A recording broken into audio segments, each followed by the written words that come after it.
Ooh, I feel like I should be playing the theme for Superman. Dun, dun, dun, dun, dun. I don't know it. It's a bird. It's a plane. No, Superman. Is that good enough? I don't know. I don't know.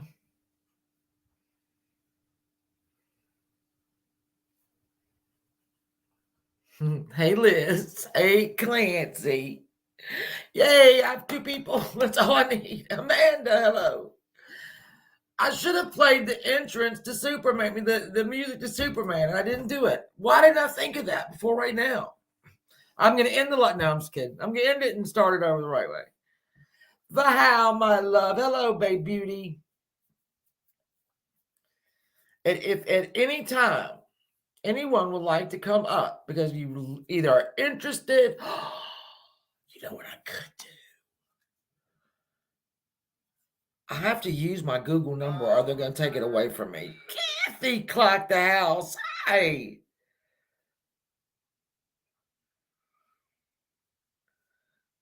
I'll have to use that another time. The Google number. They say if I don't use it, they're going to take it away from me. Amanda, you know what? This is what happens to my hair. I'm not complaining. So I took a shower today, just whipped it up, just put it in like a bun thing. And it gets, that's what it gets. This is what we do. If I want it straight, then I got to straighten it. I'm not bitching because they're big loose curls and that's fine with me, but thank you. Thank you, Uni. Thank you. I have 37 filters. I don't have any filters. I don't know if I can put filters on here. But if you know that I can put filters on here, someone let me know. But Kathy, thank you. Thank you. I'll take it. I'll take that compliment. I've been down here in my little lair, working and working and working on this particular presentation because it's so interesting to me. Anything old Hollywood, but anything that's, if there's a murder, accident, or suicide, all that, I need to know. Hey, baby Billy. So, I like a good conspiracy, a good mystery, and I think everybody does. So that's why I do these, and I'm going to get back into doing them. I've already got plans. I've already got. I mean, if you could look around here. I showed the notes the other day. I got more notes than that. Hey, Plain Jane. And then I boiled them down a little bit as much as I could so that we wouldn't be here all night because, I think hour and a half is probably a good time, but there is so much information. There's so much information that I'm just going to have to talk fast, I guess. I hope everybody had a great day. I had a great day. I had a wonderful day. I was running kids back and forth, left, right, and center. I don't know. I don't. Tomorrow, I don't have to leave and do anything. Nobody's got to go anywhere tomorrow. I'm so happy because I don't feel like taking them running them around anymore. I've been a taxi for 36 years. I want to put my license away. Just kidding. All right. I'm probably gonna mask or some. Hey, Lavender. Hey, the heels in the air is here. I am going to, like I said, I boiled this down. I'm going to probably mangle some names. Just know that my heart's in the right place. Hey, Carrie. Carrie, I heard you got a shout out from Corey Feldman on Twitter. Is that true? Because I know we had to postpone the concert you were going to, but did you get a special shout out from him? Oh, Clancy. Yeah, well, Randy. Hey, Randy. Hey, Susan. Yay. Thank you. Thank you, Susan. I had it up on top of my head like a crazy person, and then I just took it down. He did, Carrie. I know you're thrilled. I know you are thrilled. And I am thrilled for you. I heard it, and then I thought, I'm just not. I don't follow him. I don't ever go to Twitter. If y'all have sent me messages on Twitter, I haven't seen them. You're officially empty nesters, and it's weird. Haven't. See, I know, Amanda, that I will miss it when it's gone. I know I will. Because, as each child has grown up, I've got two batches, the older ones and the younger ones. And I know I'll miss it when it's gone. I know that for a fact. But, God, I have. Yeah, Corey Feldman had to cancel his concert where Carrie lives. And he apologized, if I'm right, specifically to Carrie White. Lavender, I love it too. Thank you. I love it. I really do. Everything that is in here is something I picked out. It, might not all go together, but I like it. It looks, a friend of mine saw it and said that it looks like a therapist's office. And I'm like, well, that's probably because I've been in a lot of therapists. I don't know if that was a compliment or not, though. I'll have to call her. Yeah, it looks like a therapist's office. I've had a lot. I got a pull rush. Oh, no. Oh, Clancy, I'm sorry. My Hawks lost today.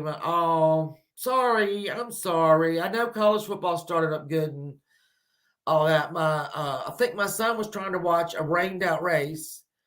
And if I'm not mistaken, I think Mr. 681 is upstairs watching college football. That's what I heard when I was walking through there a little while ago. So, last night I was on Savage's panel. Monroe, I love you.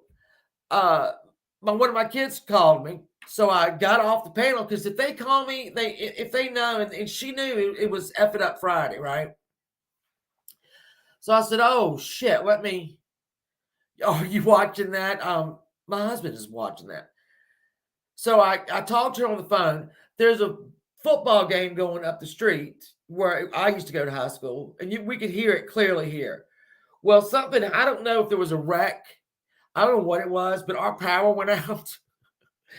And it came back on at 1 a.m. And I was pretty sure the live had ended. So I was so bummed, but now Corey's coming.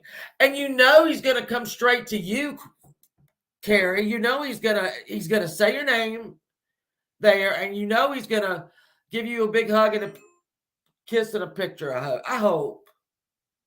But I know you were so looking forward to it. But I'm so happy that JR, I'm going to get my slideshow presentation. Hold on, I got to share my screen first. I'm going to get started here in a second. If y'all, hold on. All right, hold the hell on. If y'all do not know the story of George Reeves, and I'm sure everybody does. This one, hold on, what I do? Window. Oh, that's I'm watching. Oh, y'all listen. Y'all know I miss my queen. That's why I'm dressed in black head to toe. And I'm watching, I'm watching The Crown. I am. I'm watching The Crown. I'm sorry. I am in a bad way. I miss my queen. My other queen, though, let me tell y'all this. My other queen, just got her knee replaced at 100. And when she's supposed to be in the hospital for 1 day, 1 or 2 days. Pirate! Hold on, Pirate. I'm going to throw the link out. So they had to test her before she went to the rehab facility. And she tested positive for COVID. My grandmother has got COVID with no symptoms at all. and is waiting now to test clean, or whatever it is. Um, yeah. So no symptoms at all. And I'm like, Grandma, only you. Am I sharing anything? No, I'm not.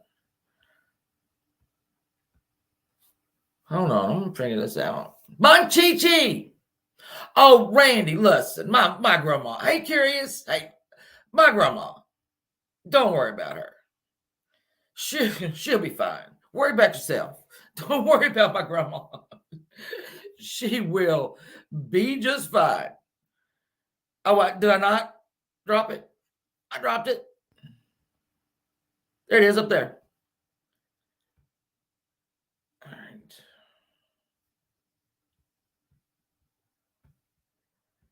There he is.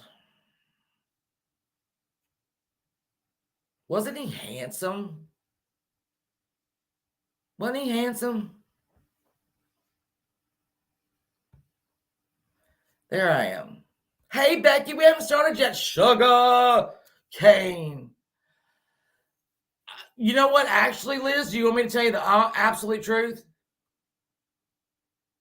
You've been drinking today. Just, oh, it's all right, Carrie. You'll be fine. What was I saying? Is it not? Oh, sorry. There you are. Sorry. What kind of show is this? It's a cheap ass put together show for real. Oh, okay, I like those. Anyway, we are like it's not finished yet. I was hoping I would get it finished before your thing started because me and Mike were down there researching. Just let you know, Oh Mike Moody yeah. is involved. We're watching Okay. Hollywoodland, the George Reeves Yes. story. Yes, we're watching it right now. Yes. Actually, it's not over with That's yet, but that movie was actually came from the book Hollywood Kryptonite, and it follows the book pretty good. And when you oh get really? to the end, right, they're going to give you the three options of who they think did it or how it could have been done. Let's put it that way. It's if you haven't gotten to the end of it yet. No, we haven't got to the end. They showed one already where his fiance shot him because they got into it in the bathroom. Yeah. They showed that one when when he caught her in the house taking the traveler's checks. But I Oh haven't. yes. Yeah, we have. Well, I was trying to finish it before your stream, and I apologize. I did Well, not. it is okay. It is okay knowing that you and Mike are on it. But we You have put the work in. I'm just letting you know. I know you have because you called me that one day and said, "Do you know?" Yeah, like you didn't know that, right? Like I'm stumbled onto some big tip. yeah. Well, you never know. You might Shit. be something I didn't see. But this is a very interesting story, and if you don't know the story, George Reeves was well, I'll give you this the basics, okay? George Reeves, this is what you have to do through everything. He was born George Kiefer Brewer to Donald and Helen in 1914. They got divorced. His mother moved them to eventually California. She met a man named Frank Besselo. They say people say it differently. Besselo. Anyway, they got married. He adopted George, and George thought that he was his actual father. He was not. His father was left in Illinois. All right, so George grew up in Pasadena. He after high school, and he was very handsome. He wanted to be a boxer. Oh well, thank you, Deborah. He wanted to be a boxer. His mother said, "Absolutely not. You're too beautiful." So he went to the Pasadena Playhouse, and he found his calling. And very early into that, he married a woman named Eleonora, and they stayed married for about 10 years, no children. And during that time, George got his first movie role, which was one of the Tarlington brothers in Gone with the Wind, the redheaded brothers in the very beginning. Pretty good first gig. Then he did some more movies, and then he ate Purple Pickle. I'm so manly looking. Thank you. So So's your mama, bitch. Yeah, I know, right. Um, he got some. There was these things in the 40s and 50s, and they were called cereals. I mean, not to eat ones. They would play them in the beginning of the main movie, right? And it was like a soap opera, basically. And when you saw a picture, you saw that, and then it made you want to go to the next picture so you could see what happened in the cereal. So he got into those low budget, and then he did, like I said, some more movies. Then the war broke out, and George went to Hey Rain Girl, and then George went to the Air Force, I believe. And when he came back, all of a sudden, movie studios and production companies were closing, slowing down their work, um, and he ended up doing some more of those little serials. I know, and digging cesspools. Bye. Hold on one second. Bye. Okay, bye. That's my daughter peeking in here like she don't know I'm live. I know you are. Okay. Anyway, so now he was offered a job. You have to remember this, that television was just coming out. I mean, it was during every single new thing in entertainment. Theater thought that the flickers is what they called the movies back then until they started calling them movies, that they weren't going to last. All right, it weren't going to last. No, because it was the theater was what, all right. So then when Uber, I love you, when Uber. film, hold on. I'm just pointing out that per usual, I can't see the chat because I'm on my phone. Just so y'all Okay. know, that's nothing new. But I thought I'd point that out again. Ubers, love you. So the theater looked down on the motion pictures. Motion pictures moved from New York to LA because of the weather. So they were actually, people would have signs up in their boarding houses, no actors allowed. Well, then it caught on a little bit. And then these women and men were making $14,000, $15,000, $20,000 a week with no income tax. Then all of a sudden, some of those theater people came right on out to California to get themselves in some movies. So when the new medium, and then when so then you had the silent films, and then when they started with the talkies, people said, that's not going to last. People don't want to see that. So now we get the progression to television. And most movie actors looked down on television because it wasn't ever going to work. But George Reeves was desperate. So in 1950, 51, he auditioned for the role of Superman. And he was a large, big man. And he got the job. He looked just like Superman in the in the comic books. However, however, he didn't enjoy it. He thought he was going to enjoy it. He thought he became like a household name right away. So this presented a problem too, because he wanted to do movies. That's what he wanted to do. He did actually in 1953. He appeared in a very small scene of From Here to Eternity. So George Reeves was actually in two best picture winners in his career.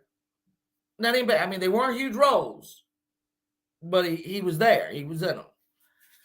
But okay, thank you. I beat my elderly mom.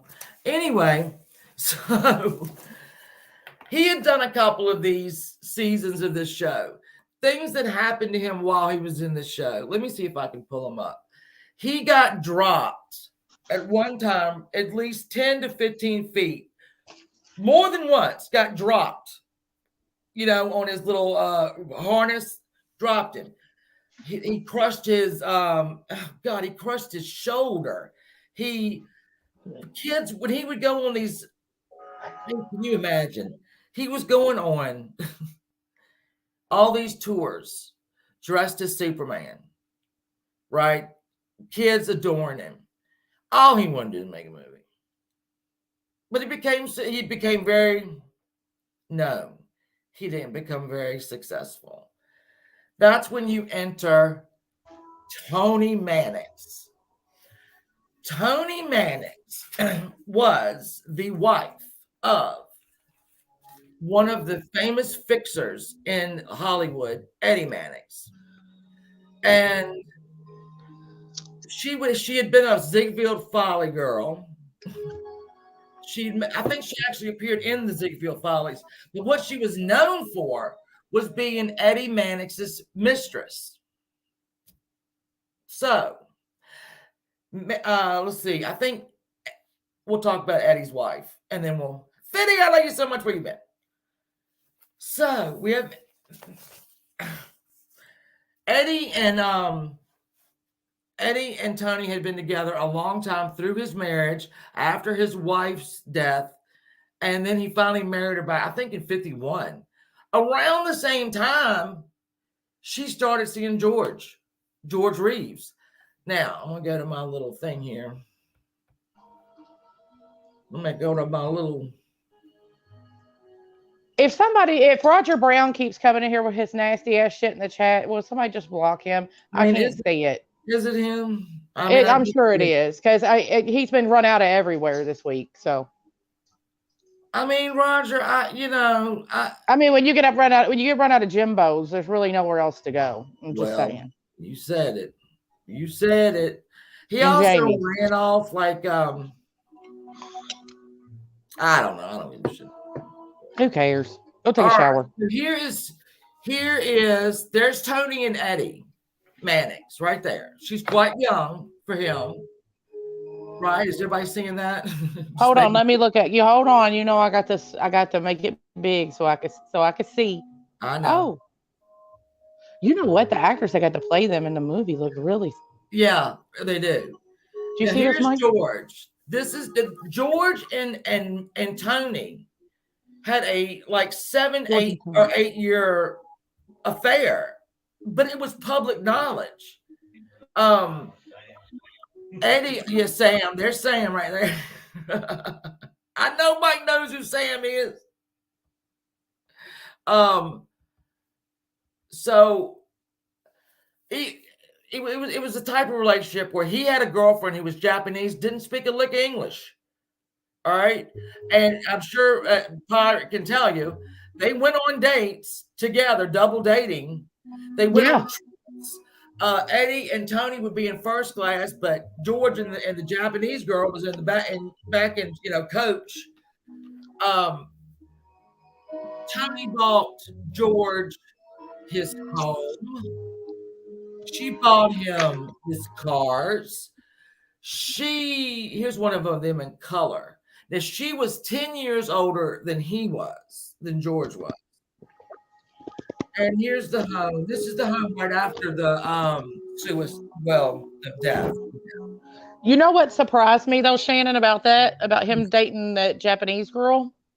And I was telling Mike, because historically we are a very racially divided country, really. Yes. Especially back in the 50s. Yes. I was really surprised that nobody didn't raise an eyebrow back then you know what I'm saying, considering Pearl Harbor was not many years before that. Well, I was kind of surprised by that. The gossip rags back then weren't like they are now. They would keep it's like it's like JFK. The media back when JFK was president wasn't the same media. They had reverence. They kept they kept his affairs. Everybody knew about him. But in this town, I mean, he's Eddie Mannix. Who's going to say something to him? I mean, true. Eddie Mannix was born in New Jersey. He used to be like the bouncer at Palisades amusement park, and he worked his way up. And he worked his way up. And when the movies came out here, so did Eddie Mannix. And Eddie Mannix had real ties into the mob. Yeah, that's what it said in the movie, which Yeah, he surprised me grew too. up around. Bugsy Siegel was a little bit younger than him, but they grew up in the same area. When Bugsy Siegel came out to California to L.A., and Mickey Cohen, who's another big mobster, also friends of Eddie. Eddie had tentacles, that went out. That's why he was a fixer. That's why they say, I mean, I don't think Clark Gable will sue me, but Clark Gable ran over and killed a pretty popular singer back in the 30s.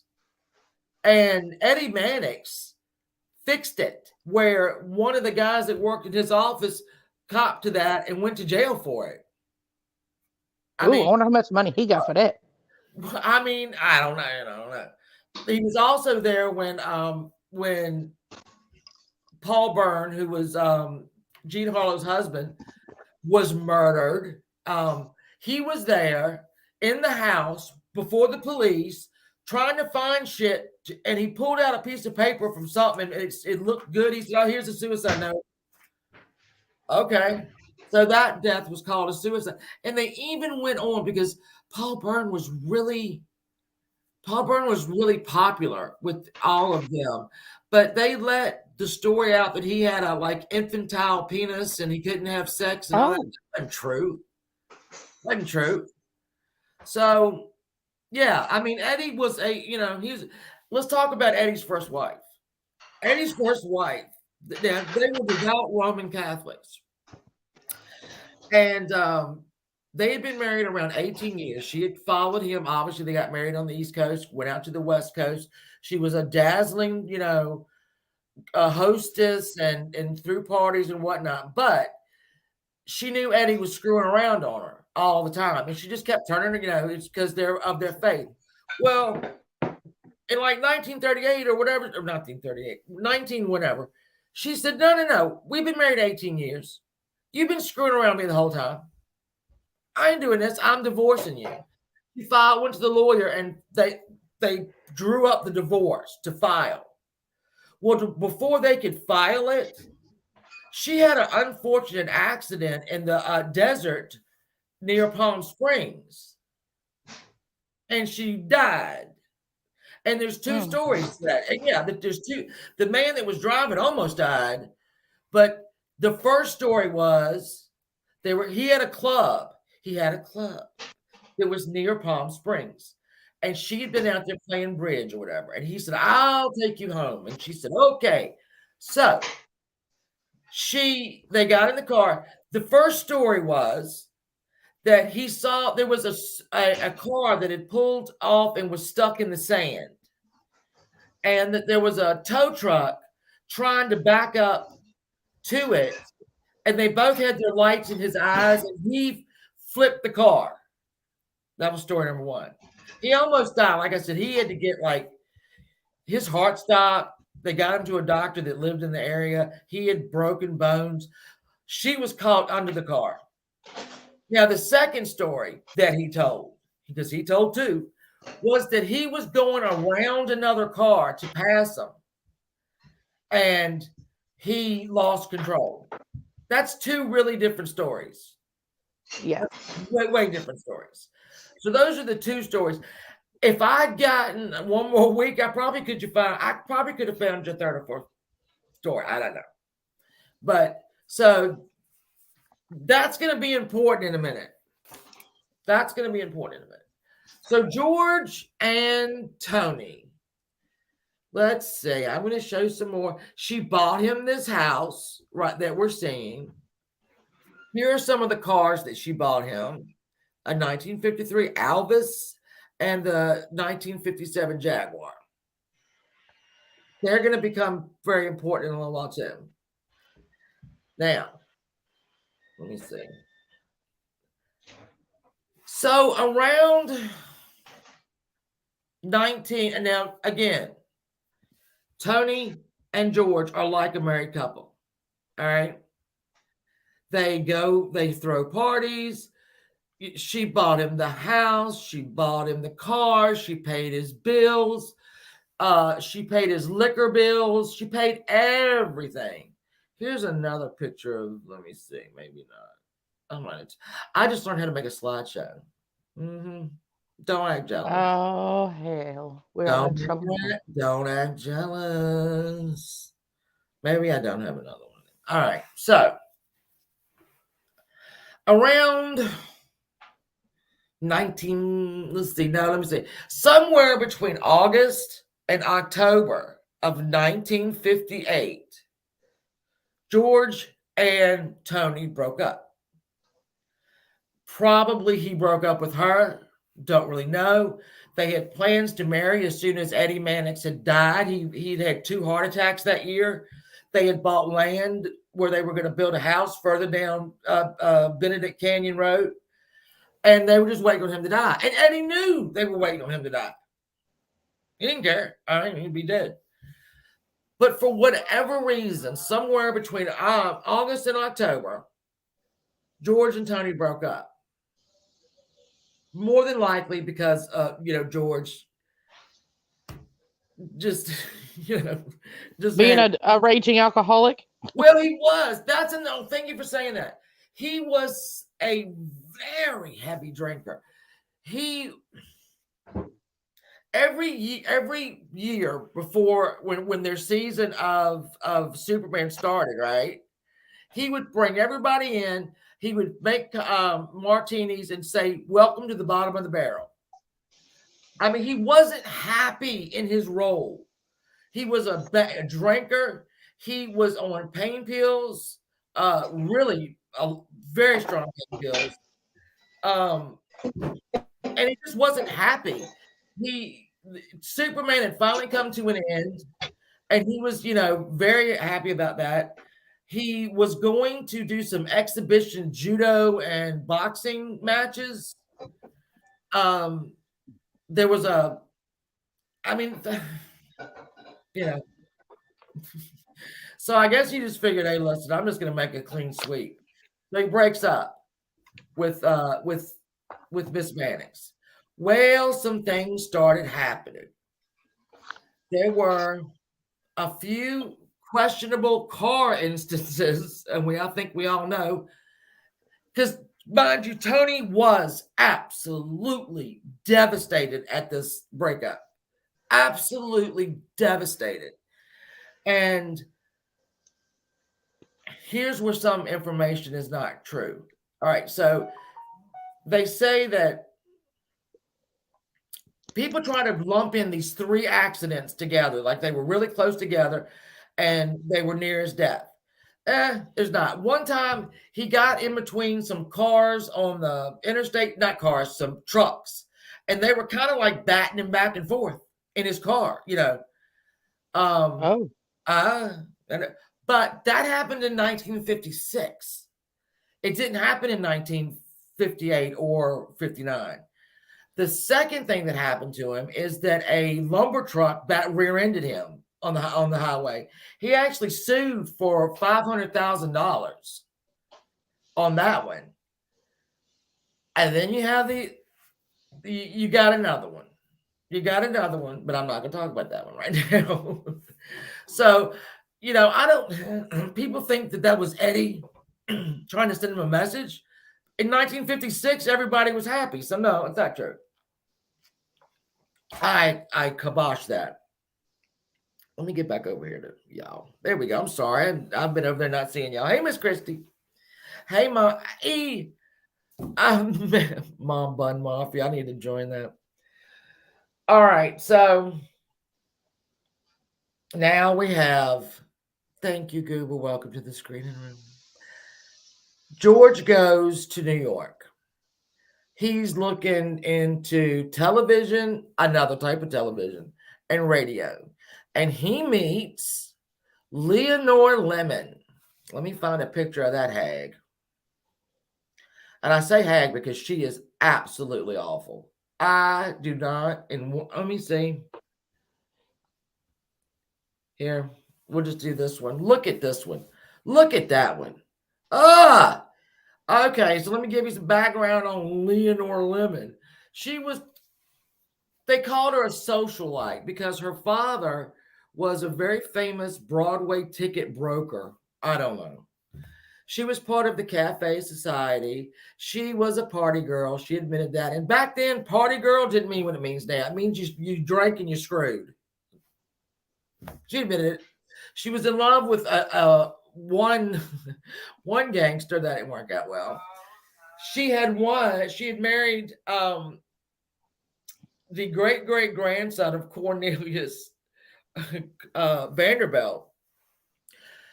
Too bad to say, oh, Holly, welcome. He wasn't rich. So their marriage lasted 8 days. He wasn't rich. So, and he was AWOL, and he was already married. But then she married a singer that was singing around in New York, and she was married to him for about 3 years. But his career didn't quite take off as quick as she thought it was going to take off. So she was gone. So they were the two marriages she had before she met George Reeves.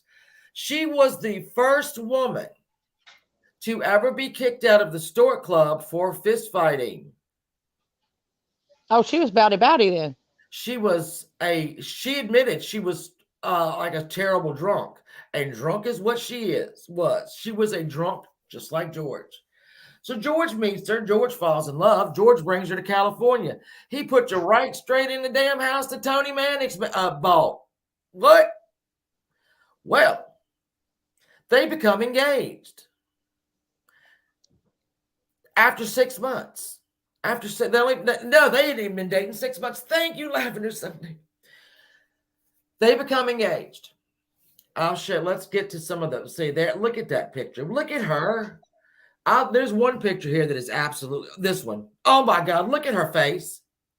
That's his mother, by the way, beside him. Look at her. She's just the. Oh, she is just the absolute. But then you look at the other twins from that night, and there she is. They fought a lot. They drank a lot. So let's go to the night. Well, no, let me build up.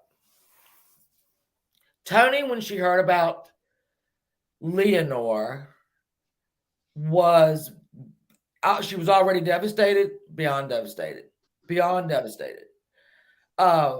She started calling his house all day and all night, and she would hang up or either just sit there. George was coming home from oh, okay, let me do this first. All right, y'all saw him with this dog, right? That is his beloved dog, Sam. Now, George drove to like Sunset Boulevard, whatever, jumped out of his car, left Sam in it because Sam wouldn't let anybody but George and Tony near him. And when he came out, the dog was gone. Tony supposedly had taken the dog. And when someone went to her house, I'm sure it's in the movie because it happened. Yes. They could hear the dog in the house. So she took his beloved dog. She gave him the dog, but she took it.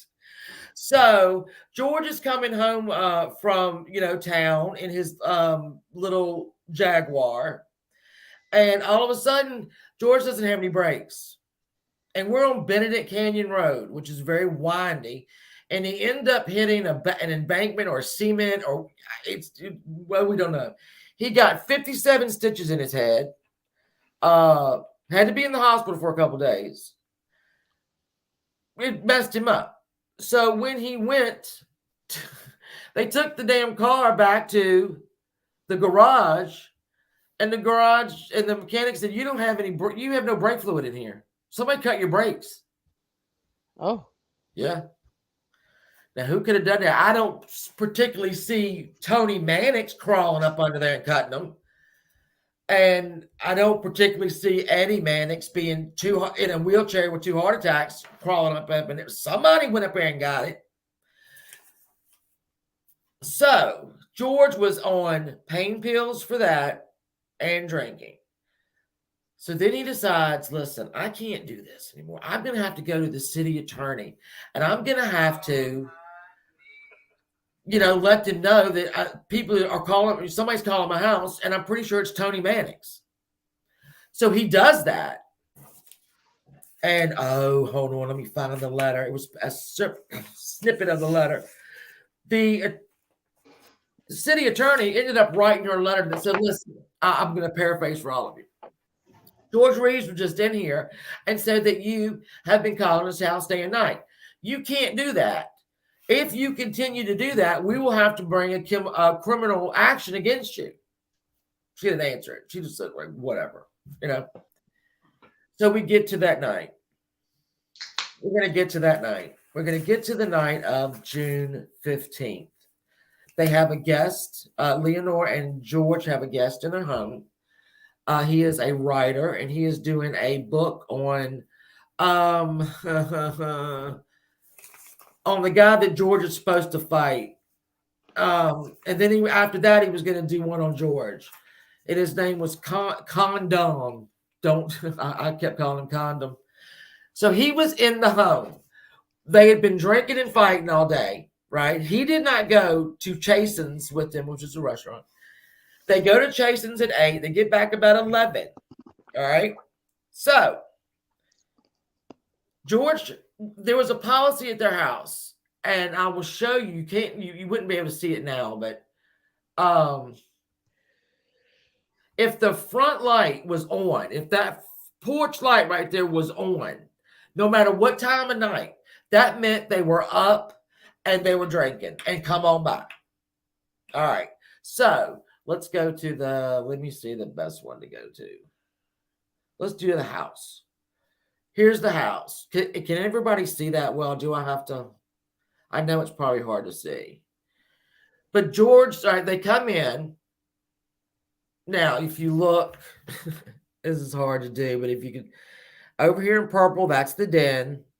The blue is the living room. All right. Then you go up the steps to the guest room, and then you go, oh, shit. What did I do? And then right above the living room is his bedroom and the bathroom. So they have drinks. He goes to bed at 12 o'clock. So the light is on. Leonore has turned that light on. Well, from down the street comes a little lady, Carol Van Ronkel, who has happened to be having an affair with the writer, Robert Condon. And, nature takes its course, I guess. I don't really know. Then a man that nobody really knew knocked on the door, and his name was William Bliss. Nobody really knew him. So he's there. George comes back downstairs after a minute and is angry because they're so loud, right? And he tells them, shut the hell up. And this Bliss person particularly almost threw out of his house. All right. So then George goes back up, apologizes, has another drink, and then goes back upstairs to bed. Here's where things get crazy. There are so many different stories to this. Some of Leonore's stories are he went upstairs. They were all quiet. She said to her guests, he's going to go shoot himself. He's going to shoot himself. She hears the drawer open. He's getting the gun. He's going to shoot himself. And then the fucking gun goes off. And Bill, the new guy nobody knows, runs upstairs and says, oh, shit, he's dead. So there's... Okay, so suicide. All right, well, let's see. I drew these up. So let's see if it's accident. Let me see if there's anything here that would measure an accident, because there are some odd habits he had. Now, George Reeves liked to play Russian roulette when he was drunk. I don't understand why you would want to do that, but he surely did. The only thing is, this was a Luger. It wasn't a pistol. It was a Luger. And so he couldn't have played Russian roulette with that. Now, could he have been playing around with it? I don't know. I don't know. I can tell you what his blood alcohol content was, 0.27. Well, that's Now, not even high for him being as drunkard as he was. exactly. So, but if it was any of us at 0.27, Oh yeah, but he was at 0.27. So, I'm not really sure. So I have to rule out accident. I don't think he would go upstairs after admonishing everybody and then go grab a oily gun and start playing with it. No. So even with his blood alcohol being 2.7, I just don't see it being, to me, I don't see it being an accident. So, right. Because the thing about the blood alcohol level, like, um, I know, I know somebody that me and Mike are very good friends with who blew a .40 and was driving down the road and passed the field oh, sobriety yeah, test because he is a career drunk. right. Yeah, And I'm thinking a .27 is nothing to the, you know what I'm saying, to somebody right. with that kind of tolerance. See, that's what I'm saying, Monchichi. It's not a revolver, so you're not going to play Russian roulette with a damn Luger. Um, I don't think he was playing with the gun. I just, like I said, I don't. He was tired, he was drunk, and I don't think he was playing with it. So now we have to move to suicide. So would or did George Reeves have a reason to kill himself? Well, he had money troubles because, well, even, Tony was still paying his bills, but I don't know how he thought he was going to get that. I would love to ask him one day, did you really think you were going to move a new girlfriend into a home that your girlfriend paid for? No, that wasn't going to work. He hated the Superman series. He didn't want to do it anymore. Um, mm, he was drunk. He was on a lot of pain medication. Um, did he just him and Leonore had been arguing and fighting.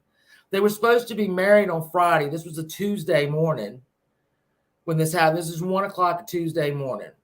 They were supposed to be married Friday. Um, they've been fighting and fighting and fighting. So could he have been so drunk and so pilled out that he just grabbed the gun and said, I'm not doing it? Tony was calling him all day and all night. He knew at one point he was going to have to figure out what to do with his house. I mean, it's possible, except the crime Except, scene. The crime scene, and I'll call it a crime scene. All right. So George was found on the laying back on the bed, his feet on the floor, right? So he was like sitting at the edge of the bed. He had the Luger in his right hand. A Luger spits its shell out to the right. So now you think that's right. Okay. But no, wait a minute. The bullet was in the ceiling. The bullet was in the ceiling. Now, in his room I can't believe I didn't put the picture up. He has, because it's upstairs, and y'all, let me show you the house again. Well, y'all looking at it. You see the roof, the ceiling pitches down. All right. So, but it was found in the ceiling. So, some way, shape, or form, it had to get up there. He would have to have contorted himself to do it. But that's not all. The gun fell forward at his feet. He fell back on the bed. The shell casing, which would have been red hot, was under him on his back while he was laying on his back. But his skin wasn't burned. So that makes me wonder. well, and when they did the crime scene in the movie, they said there was 2 bullet holes in the floor that somebody covered up Oh with a yes. rug. See, well, Leonore's got a story for that. Uh, all right, so they found this is so in depth. I was trying to boil all this down, but it's so much. Why George would not have committed suicide are the following. He had just re-signed to do the Superman, yes, but he got a lot more money, and it was a role that he loved being like a role model for these children. He quit smoking in public and altogether. So they were going to let him direct some of the shows, which he really loved. He had a sci-fi script that they were going to a movie. He was going to direct that. So he was looking forward to, things were starting to move in his direction. So why would he? Why wouldn't he? On both columns, I said he was supposed to marry. I keep calling him Tony. He was supposed to marry Leonore Lemon. That's a kill himself and not kill himself, because she was not the lady that Tony was. She won't even. She was bad. She was just horrible. Anyway. So either what was the question, Lavender? Back then you could test it. Okay, here's what also that I'm glad you said that, Lavender. Now, here's some more evidence. When the police got there, all the people downstairs were so stinking drunk they couldn't get their story straight. So we don't know exactly. They waited an hour or more or less. It was like 47 minutes, I think they said on the movie. I don't know if that's accurate. It is. No, it is. They say it happened at 1:20. I don't think 1:20 is right. But anyway, they were so polluted they couldn't even answer questions, these people. You would think somebody killing themselves upstairs, because William Bliss supposedly is the one that ran up there and came back down and said he's dead. Now, the police showed up. They go into the room. They look at him. They asked Leonore, one of the guests said, well, she said he was going to kill himself. So they asked her, what did you mean by that? Well, I thought he might, but I didn't think he would. What? You thought he might, but you didn't think he would? That seems legit. Yeah. He said, why didn't you go up there and help him? Or, try to stop it? I don't know. I'm not sure. So they took George's body.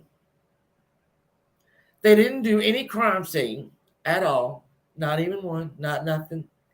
They washed him off, and they embalmed him the next day.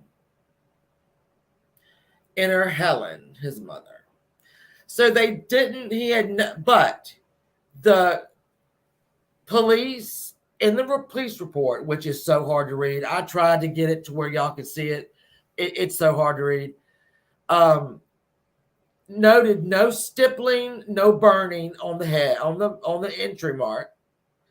Let's see that. I think that I have a picture of him right afterwards. It's a death mask, and it came out right around here. There was nothing on his hands, and no fingerprints on the gun. They said the gun was so oiled that they just couldn't get any fingerprints off of it. Oh, okay. So they have taken George at 4:30 in the morning. The former Lois Lane, Phyllis Coates, who played Lois Lane and who was friends with Tony and George, she had a phone call from Tony at 4:30 a.m. and said they've killed the boy. That's what she called him, the boy. She called him the boy. She said they've killed the boy. The sheets are in the washing machine, and something else. I can't remember what that thing was. How the hell did Tony know at 4:30 a.m. that George Reeves had just died at 1:20 a.m. if she didn't have? Like I said, she ain't running around jumping through windows to do it. I think the police probably contacted Eddie. Say, listen, we know your wife and George, he's dead. So this puts Tony into a complete, just absolute. She goes into a tailspin for the rest of her life. She goes into a tailspin. Um,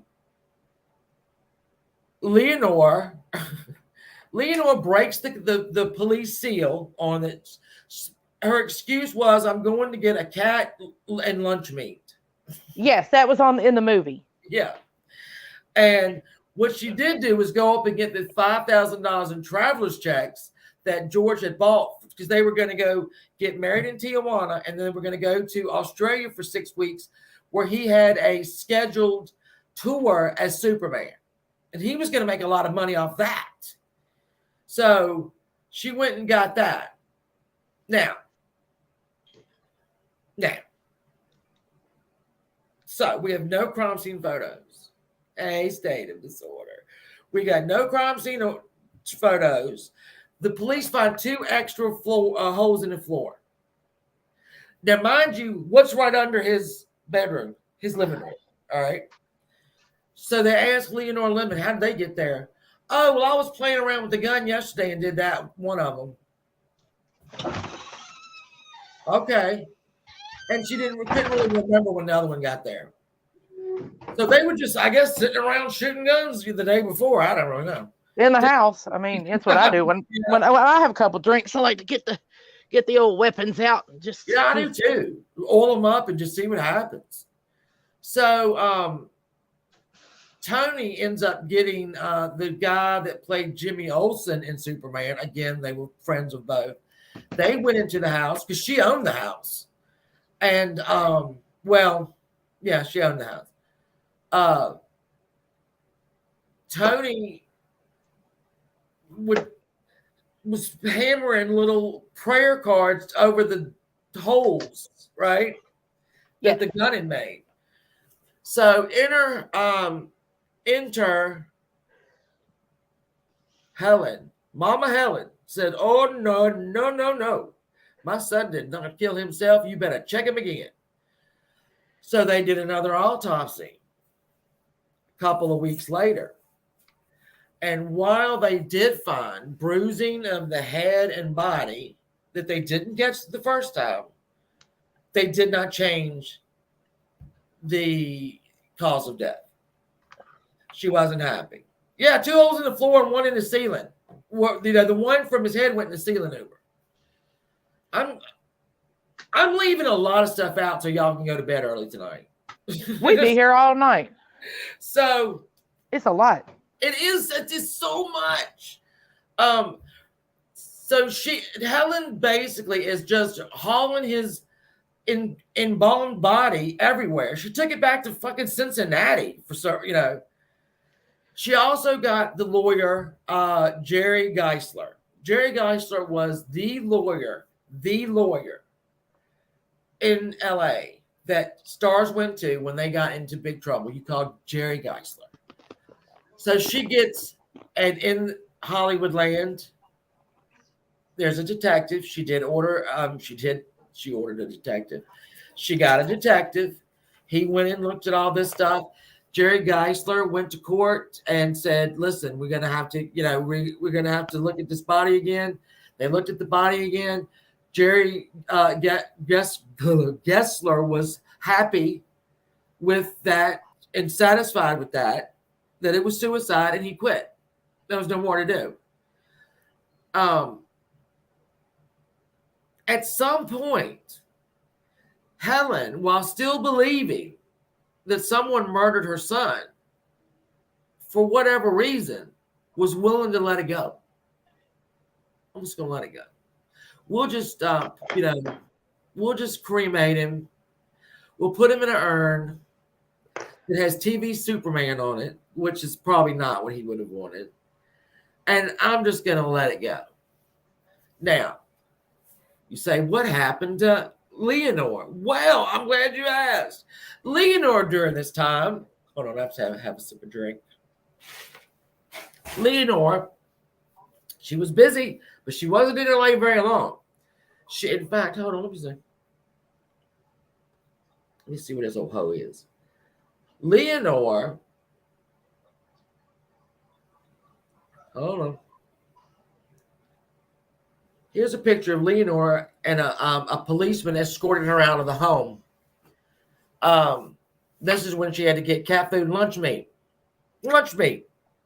So Leonora filed a probate was filed by George's manager, and in the will, he left pretty much everything to Tony Mannix, everything he owned because she bought it.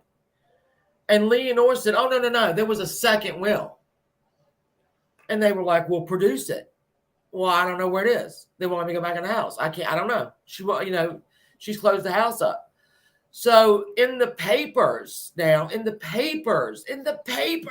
you got Eddie Mannix, the fixer, and his wife. You got this side thing where his wife looks like a moron. They were like, why would George Reeves? This was in the paper the day, no, about a week or two after. Why would George Reeves leave everything he owns to a woman he had just been to the city attorney about for, harassing? And so she had to make a statement. And she said, George and I worked together on a lot of charities. And I guess that he, wanted me to just whatever his estate and donate it to the children's charities, which she did. It's exactly what she did to it. She also kept a shrine to him in her home to the day she died. Now there he is, and that's the exit wound right up there. So again, let's think about it. Luger, right hand, the Luger shell kicks to the right, and there's no way in hell it got behind him. I don't even know why he would be backwards, because if you're contorting yourself to get that gun a foot away from you, all right, because that's what they said it would have to be to leave no gunpowder or stippling or burns, it'd have to be a foot away. So you've got a Luger a foot away from your head, contorted up so that it goes into the ceiling, right? And you would maybe drop the gun, maybe, but why would it looks like you would fall forward? There's no way you could do it without him not falling forward. I don't understand. So this was him after death, right after it. It's called a death mask. A lot of people, they used to do them. And in fact, it's all through history. This is him a couple of months in the damn casket already. Jesus Christ, get him in the damn ground, Mom. So, right? Horse biscuits. Horse biscuits. Now, oddly enough, I have a play. Let's see. I'm going to tell you how everybody passed away because I think this is fascinating. Leonore, and let me tell you this too. Leonore did an interview. She was a raging alcoholic. She had what they called alcoholic dementia. Wernicke's. I've never heard of that term, but it's Wernicke's. Now they call it Wernicke's now. So she did an interview, and I listened to this interview a long time ago, and it wasn't on YouTube. I wish I could find it. It doesn't exist now. You can't find it. You might get a clip of it. It's basically where she absolutely tells a whole different story. There was one story, a friend of the writer that was there said that she went upstairs and they were arguing, and then the gun went off, and then she came back downstairs and says, tell them I'm downstairs the whole time. Now, why would they cover for the rest of their life for Leonore Lemon? Well, Leonore Lemon had mob ties too. That's who she hung out with back in New York. She was a piece of work. So she was. Yeah, she really was. So were they scared of that? I don't know. I just know that story was told to a friend of not of mine, but I should say it was. So Leonore went back to New York, never came back to the West Coast again in her life. She died on December, let me see, December 30th. But, this is so gross. But no one found her until the 4th or the 5th of January. Oh. Yeah. And she, like I said, told the story a whole different way before. So then we go to Eddie Mannix. Eddie Mannix. Hold on, where's my death paper? I have all my papers named. My death paper. Eddie Mannix died a couple of years later. Now I can't really find it, but if they had waited 6 more years, Tony and George could have built that house. He didn't live very long. Now Tony, she was a heavy drinker as well. She developed Alzheimer's, and there was a man that was her publicist, Edward Losey, and she would make him come over, all right, and they would have prayer services for George 2 days a week, Tuesdays and Fridays. The man that ultimately wrote Hollywoodland, was it him? Anyway, Tony was contacted about a book that was going to be written. Now, the other fixer at MGM was Howard Strickland. Howard Strickland wasn't quite as bare knuckle as Eddie was, but I mean, he was, Eddie was the brawn and he was the brains. They were the fixers. She calls Howard right away. You got to come over and help me. You got to come over and help me. They're going to do a book. And Howard Strickland is reported to have said, I don't know why this keeps coming up. We all know Eddie killed him. I don't think that's true, though. What did he have? It didn't help. It didn't help his wife at all, and it didn't help him at all. The only reason he would have killed George is for hurting Tony, maybe, but not out of jealousy. I don't know, but that's a story that was told. So that man, Mr. Mizzo, was also there when she died. She died in the house. She was left everything. Eddie didn't have any children. She didn't have any children. So she got everything, and she died a very lonely life. And on her deathbed, she confessed to a priest that she had something to do with it, and died.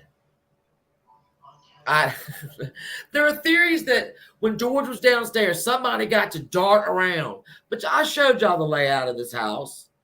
Ain't nobody darting around nothing. I mean, it's not very big. In fact, I think it was up for sale a couple, maybe 20 years ago, maybe, I think. And it was like 600 and some thousand. And I'm thinking to myself, what? So that's the back view of it. So the bathroom is over here. And you see, it's just really broken up. And then here's back down here will be the living room, the stairs, the hallway, the split. No. There was other pictures I put out too, because I thought they were interesting. Oh, this is like from inside of their house. That's inside of his house, like in the kitchen. Isn't that gorgeous, though? Yeah, that's so nice. It is. And then here's the bathroom right here. There's the bathroom, and then there's the bathroom. Can y'all see my little pointer? This is inside the bathroom. That's outside the bathroom. Now look at that. Nobody could crawl up against that damn window, and why would they? He just wasn't that important. I hate to say that, George Reeves. I love you. But, the only person, basically, I think Leonore found out that she was going to marry a third man who didn't have quite as much money as she thought he did. She'd made that mistake twice. And he found out that she was just a raging moron. And, if both of them fought when they got drunk, we were going to have a hard life. And I think maybe he said, listen, I don't want to do this. I don't want to get married. I don't think we need to get married. And maybe she just said, "Oh, I don't know what happened, but I know it wasn't an accident. I know it wasn't a suicide because it doesn't the bullet, the shell casing under his back would have burned him, and it didn't. And no fingerprints on the gun, and no, they didn't test his hands for powder because they washed him off right away. I Well, think I they don't think told they him to had wash that. him off right away. They, I don't think they had the capability to test for gunpowder until the Oh, 60s, I believe. I well, read that that would be somewhere. good. My daughter brought this down on this little super girl. Well, early on in the movie, they give a scenario where she goes upstairs and they're arguing back and forth, and he's going into the bathroom, and she grabs the gun and he's trying to get it away from her, and it goes off twice into the floor, Yeah, and then she accidentally shoots him, which would make sense. it may be. I mean, See, they're here's both the thing. drunk over there wrestling over a pistol. If the writer that was staying, right, now he's lied for her. He's also got a married woman in his bed, right, whose husband lives down the street. And this William Bliss that nobody really knows. How did he know that the light on meant drop on by? Who knows? Nobody knows. Just nobody knew it. So some people think that he got killed before, like, right when they got home. And all the people, that's just so convoluted. Because somebody would have had to have been up there to shoot the gun. And if it was her, why would you do that? You trying to hide the fact you shot him. So you're not going to go, oh, get people in here real quick. Because the woman, the Van Winkle, she was expected because she was having an affair with the writer, like I said. Uh, the other guy, and George Reeves was going to kick him out of his house. He said, I'm going to kick you out of my damn house. And that's the guy that runs up to see that he's murdered. Yeah, somebody that's never been to the house Yeah, runs right straight up there. and knows where the bedroom is. Yeah, Okay, seems doesn't go in legit. the first bedroom. Goes up, up, up. There was wouldn't they be blood spatter with a 9mm? Here's the thing, Susan. There's no great question, and I'm sure there was, but there was no photographs taken of the scene, none at all. Before they even knew, okay, get this. So before they knew, oh Liz, I'm glad.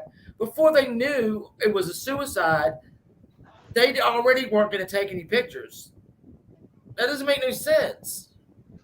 So we don't know. And if I'll have to pull the link out for the police report because it is somebody had got it, and I guess FOIA, did a FOIA and got it. And I was reading their copy of it. It was very hard. But they didn't do anything. They just said, okay, that night decided it was a suicide. Because Leonore Lemon said, oh, well, he's going to have money problems and he hated to be Superman. But, he had just signed a new contract. They were going to start back up in 1960. He was already doing the promotional tour in Australia that was going to get him a lot of money.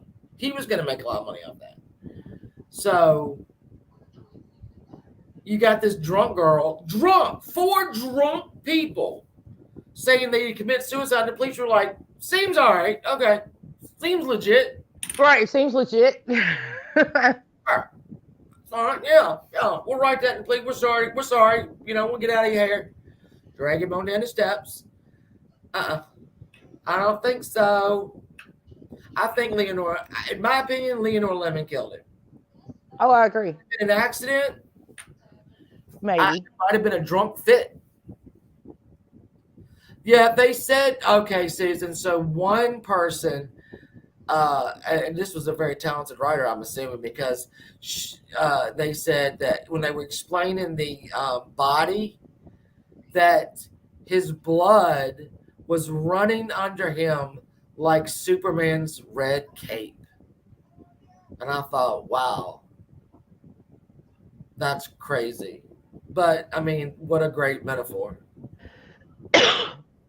So, I don't know what y'all think, but like I said, we can go all night. I got more. I got more notes we can do. I always do a lot of notes because if I write it down, I remember it. So some people just have to hear something to remember it. I have to hear it and write it down, or read it and write it down, and I'll remember it for sure. Did you know that he was actually a Kentucky colonel? And yeah. Okay, on his death certificate, it says because it has Kentucky on his death certificate, and I can't figure out why because I can't read the goddamn thing. It's so Oh, I know. I know why. Mike told me. He looked it up because he lived in Ashland, Kentucky when he was a kid. Oh, I'm glad you enjoyed it, Carrie. You just have a good time, baby. Huh? Yeah, he became a colonel later on in life as a publicity stunt. Because Um, anybody can be a Kentucky colonel. It's not. You hear that, yeah, Michelle? Anybody can. It's not that big a deal. for the chicken. He lived in Ashland, Kentucky for a while as a kid. Okay, all right, yeah, because his mom and then moved around. His mom moved around a lot before she settled in Pasadena, California. Yes. So, and on his death certificate, there's something in there with there's Kentucky, but I mean, I didn't even bother to put it in the lineup here, the thing because you couldn't read, but every a couple of lines. It was so it's such a bad copy, and so I didn't even bother. But I wondered why Kentucky was there because I knew he wasn't born in Kentucky. I know he didn't die in Kentucky, but. Well, Amanda, I'm so glad that y'all did. It's fun. I mean, this is my stuff. I love to sit around and think about this stuff. I love to sit around and I just feel like if somebody was like that guy was sent there to kill him, they would have told on him. Well, not only that, I'm still perplexed by the two holes in the floor. Yeah.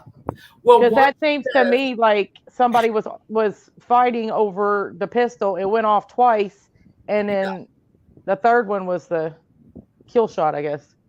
Yes. It's odd. And for her to say, well, that one I was playing around with the gun yesterday, and I don't know what happened to the other one. I can't remember.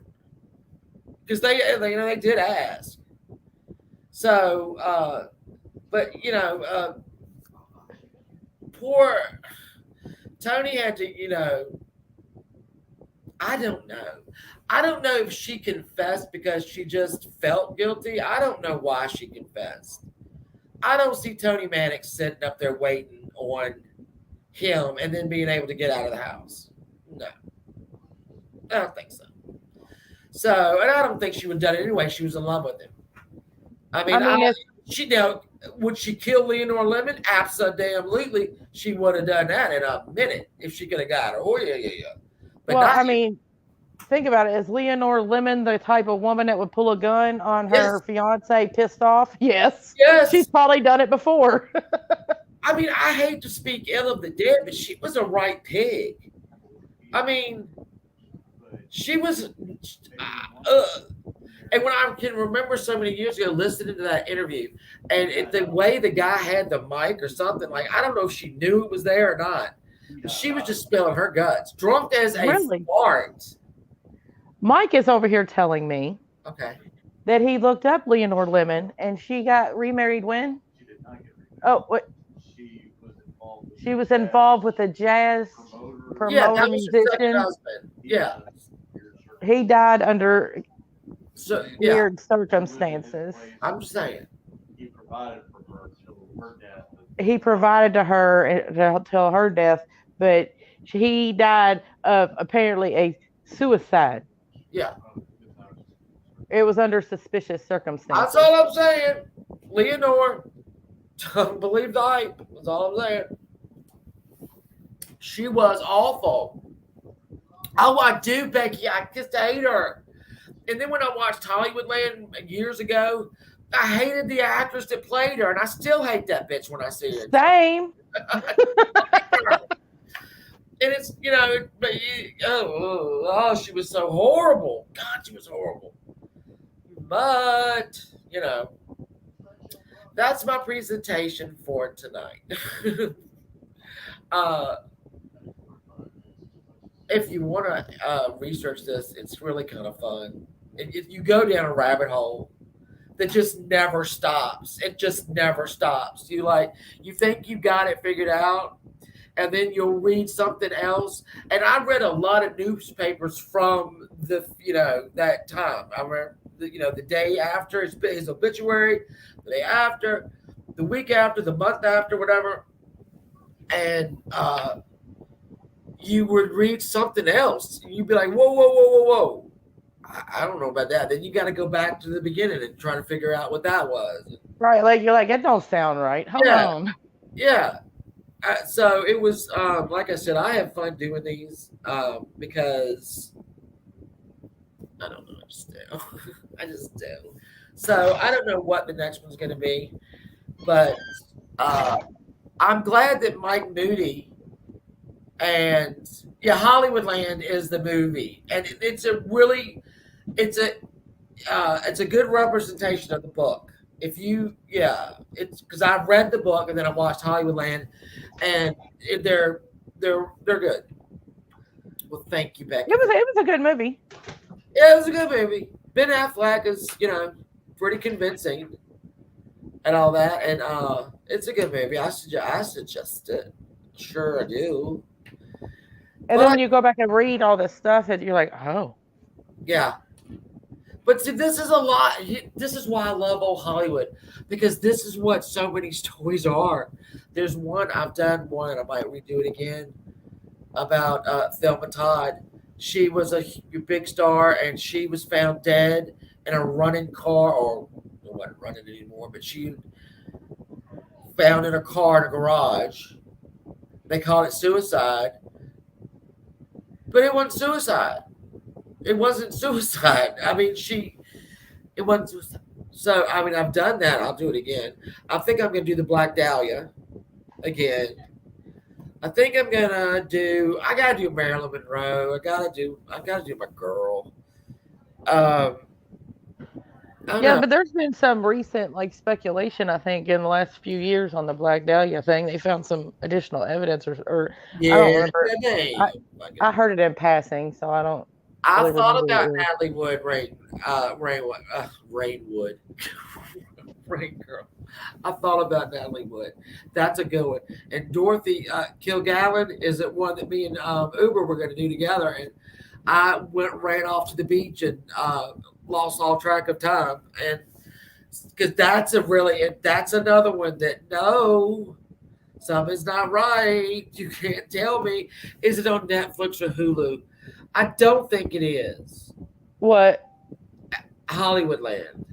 Oh, what did we just watch Hollywoodland on? Well, It was on Sharon Netflix, Tate right? got. We're gonna know who killed Sharon Tate. Or was it That Amazon? would be great. See, I can't.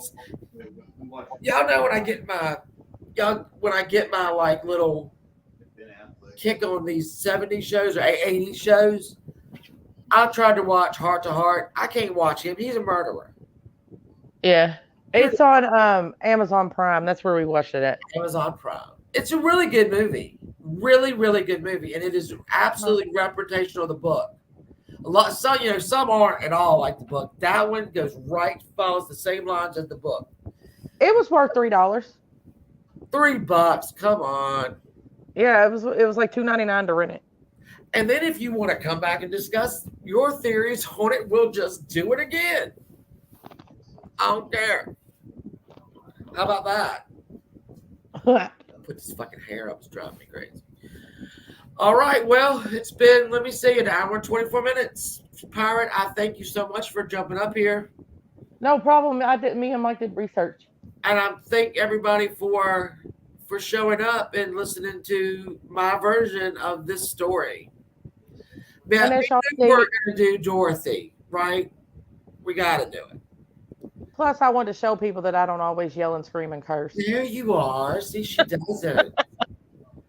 Don't tell nobody else. You'll ruin my reputation. I'm not going to tell anybody else. But I appreciate everybody coming. And I hope you enjoyed it. And I hope you get interested in it. And then you can join me in my crazy land of dead people. We can have a part 2. Yeah, we do part 2. All right, guys, go to bed. Go to bed. I love Good you all night. so much. Good Bye. night.